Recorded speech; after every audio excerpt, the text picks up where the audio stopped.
ஓம் சாய்ராம், ஜெய் சாய்ராம். அனைவருக்கும் நமஸ்காரம். பாபாவும் நானும்.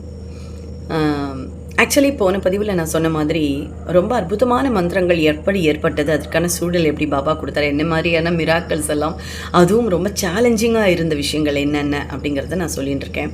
அந்த வரிசையில் ஒரு முக்கியமான அதிசயம் நான் சொல்கிறேன், கேளுக்கும். தபோவனம் புட்டபர்த்தி பாபாவினுடைய, உங்களுக்கே தெரியும் அது எவ்வளோ பெரிய புக் இல்லையா, உண்மையிலேயே ரொம்ப அழகான புக். அதை படிச்சோம்னா பாபாவினுடைய ப்ரீவியஸ் ஹிஸ்ட்ரி கூட, நம்ம ஷிரடி பாபாவோட ப்ரீவியஸ் ஹிஸ்ட்ரி கூட அதில் வரும். நீங்கள் படித்து பார்த்துருந்தேன்னா தெரியும்.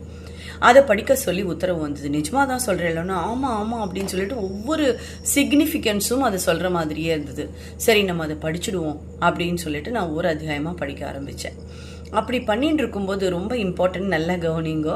இதெல்லாம் ஏன் சொல்கிறேன்னா, இந்த மாதிரி தவறுகள்லாம் நீங்கள் பண்ணவே கூடாது அப்படிங்கிறதுக்காக தான் சொல்கிறேன். அதை பண்ணிட்டு இருக்கும்போது 14வது அத்தியாயம் நல்லாவே ஞாபகம் இருக்குது. 14வது அத்தியாயம் இதே இடத்துல உட்காந்து நான் ரெக்கார்ட் பண்ணிட்டு இருக்கேன். ஓகே, அப்படி பண்ணும்போது இந்த வெளியில் சவுண்ட் பொல்யூஷன் பயங்கரமாக எதோ கரகரன்னு கேட்டுகிட்டே இருக்குது. நானும் ரெக்கார்ட் பண்ணும்போது நிறுத்தி நிறுத்தி ரெக்கார்ட் பண்ணுறேன். ஆனாலும் பின்னாடி இருக்கிற அந்த சவுண்டு வந்து ரொம்ப நம்மளுக்கு ரொம்ப நாய்ஸி அதிகமாக இருந்தது. நம்மளால் வந்து ரிசைட் பண்ணும்போது அது மற்றவளுக்கு கேட்கும்போது இரிட்டேஷன் ஆகுமே அப்படின்னு சொல்லிட்டு சுவாமிகிட்ட சொன்னேன். உங்களை நான் ரொம்ப நம்புகிறேன் சுவாமி. யார்? புட்டபர்த்தி சாய்பாபா. உங்களோட தானே சாய் சரிதம் படிக்கிறேன் இப்போ, தபோவனம். நீங்கள் என்ன பண்ணுங்கோ, இந்த நாய்ஸ் எல்லாம் வரவே கூடாது, இந்த சத்தமும் இல்லாமல் எனக்கு ரெக்கார்ட் பண்ணி தரணும் அப்படின்னு சொல்லிட்டேன். எப்படி இருந்தாலும் அவர் மிராக்கிள் பண்ணுவாருங்கிறது எல்லாருக்கும் தெரியும். ஏன்னா சாயினுடைய அடுத்த அவதாரம்ங்கிறது எல்லாருக்கும் தெரிஞ்ச விஷயம். ஸோ 14வது அத்தியாயம் எல்லாம் எடிட் பண்ணி கிட்டத்தட்ட 1.5 மணி நேரம். அது பெரிய அத்தியாயம் வேற. அதனால தான் எனக்கு திருப்பி அதை படிக்கிறது கஷ்டமாச்சேன்னு சொல்லிட்டு அதை அழகாக நிறுத்தி, சுவாமி இருக்காரே பார்த்துப்பார் அப்படின்னு சொல்லிட்டு ரெக்கார்ட் பண்ணி முடிச்சிட்டேன். எல்லாம் எடிட் பண்ணி அப்லோட் பண்ணி நான் போட்டு கேட்குறேன், சத்தமே காணோம்.